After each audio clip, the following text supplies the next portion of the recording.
விருதுநகர் மாவட்டம் கிருஷ்ணன் கோவிலில் கல்வி பணியில் கடந்த 34 ஆண்டுகளாக சிறப்பாக சேவையாற்றி வரும் VPMM கல்வி நிறுவனங்கள், கலை மற்றும் அறிவியல் கல்லூரி, பொறியியல் கல்லூரி, நர்சிங் கல்லூரி, கல்வியியல் கல்லூரி உள்ளிட்ட பல்வேறு கல்வி நிறுவனங்கள் ஒரே வளாகத்தில்.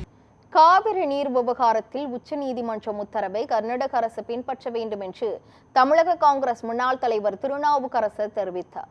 புதுக்கோட்டை மாவட்டம் அறந்தாங்கியில் பேட்டியளித்த அவர், இரு மாநிலங்களுக்கிடையே நல்லுறவு ஏற்பட வேண்டும் என்றும் குறிப்பிட்டார்.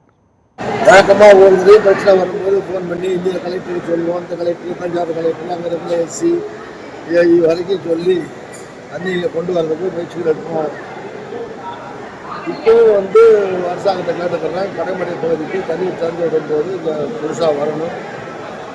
காவிரி நதி பிரச்சனை ஓராண்டு பிரச்சனை இல்லை, அது காலகாலமாக இருக்கிற பிரச்சனை.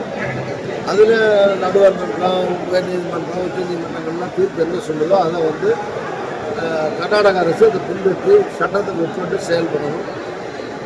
அந்த சொல்கிற அளவு தண்ணீரை திறந்து விடணும். ரெண்டு மாநிலத்துக்கும் இடையில நல்லுறவு தொடர்கிற விதத்தில் அவருடைய பணிகள் இருக்கணும்.